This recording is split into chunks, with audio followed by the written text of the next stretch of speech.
I am a ventriloquist in real life. So the detective duo of Trillo and Swade are me. I do that for real. We were not faking the ventriloquism part of it. I was also the executive producer. And we also have here one of the actors, Wendy. Come on. Wendy Lazarus played Mrs. Pupik, if you recall, Mrs. Yenta Pupik. So let me ask you, this was originally a series. We played an episode that you had submitted back in 2020, as we discussed earlier Right. today. So now, are you veering away from making it a series, and is it a series of short films? What's the end goal with what are you trying to create? Well, this has been developing for a couple of decades that I created the characters back in the late 1990s. So it's I've been writing various stories, various screenplays, shorts, feature films through the years. I did get my very first Trillo and Swade project. Those are two characters, Trillo and Swade, the detective characters, was in 2005, a short film called Oxford Park, shot in England on location there. And then fast forward to 2019, I did the season 1 of the Trillo and Swade web series. So one of those episodes was screened here back then, I guess it was 2020. And then I did a season 2 the following year of the web series. And then the next thing on the agenda was Casa Noir the year after that.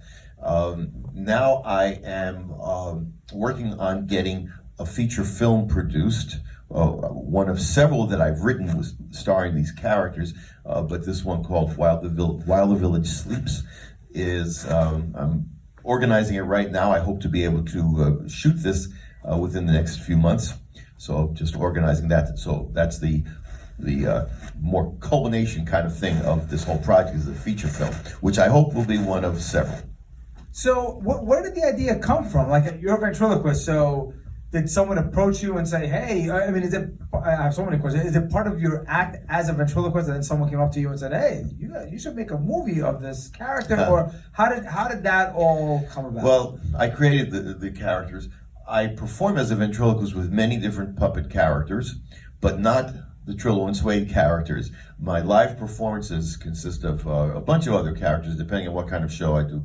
Shows primarily for kids and families. Those are my main clientele. I do some adult shows, but since I became a professional ventriloquist back in the 80s, I've veered more toward children and family shows. However, although I enjoy that venue, and I chose that because that's really what I prefer to do more than adult shows, I felt a kind of frustration in only performing for kids or families, because I wanted to also write on a higher level and not to have to be limited to what would work and be appropriate for kids.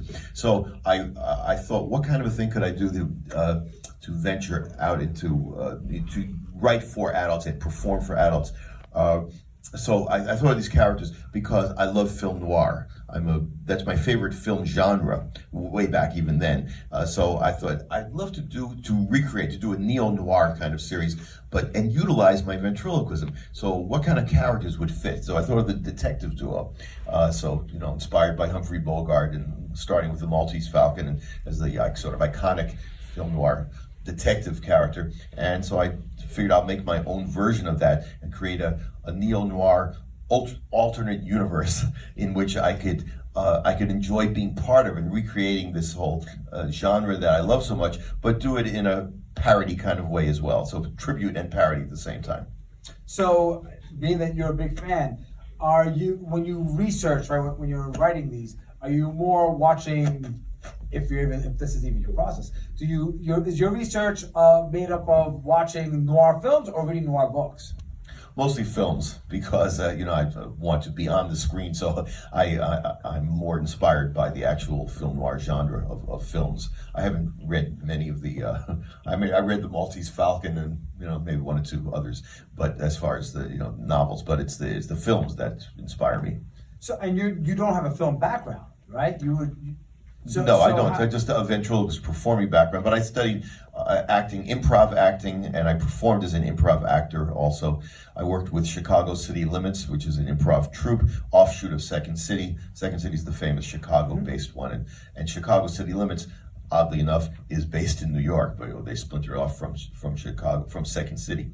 And I trained with them years ago as an improv actor, and I performed as a pianist for them. I also play piano, it's another thing I do. So I performed as a pianist for their shows. But I wasn't really interested in pursuing that. As a pianist, I wanted to be on the stage performing improv. But that all served as a good background for my performing career, doing improv comedy, improv theater, because it made me comfortable being on the stage and ad-libbing, that kind of thing.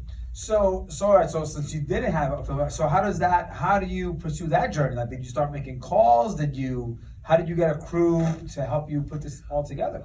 Yeah, well, I had made a bunch of videos through the years, so I did have studio experience. I've been a guest once in a while on TV shows of various kinds as a ventriloquist. So, I was familiar with being in front of the camera and being in studio situations, but no, I didn't really train as a filmmaker or study that per se. So when I decided to make the web series, I just asked around, various people I've met, and just calling around, asking around to assemble how to do this.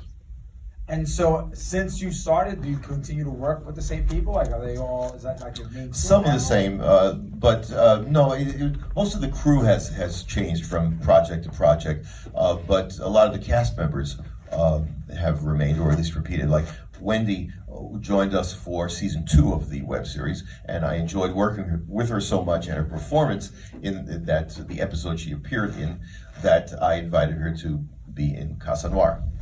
Oh, all right. I'm going to open the Q&A up to the audience. Any questions? They're always so shy at first.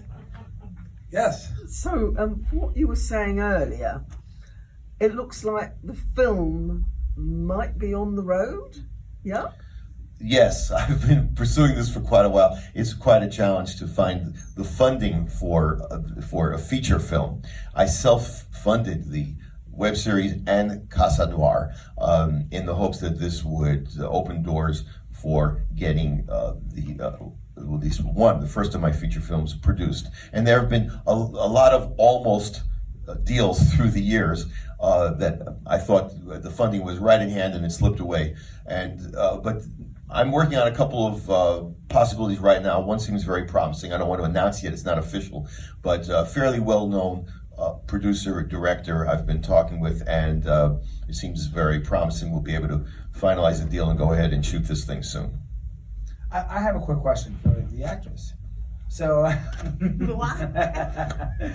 so how is it working with him and the puppet? Like, how is that dynamic? Oh, it's amazing. I had such fun being on the set with Jonathan, and his daughter, who's here also, who was on the production crew.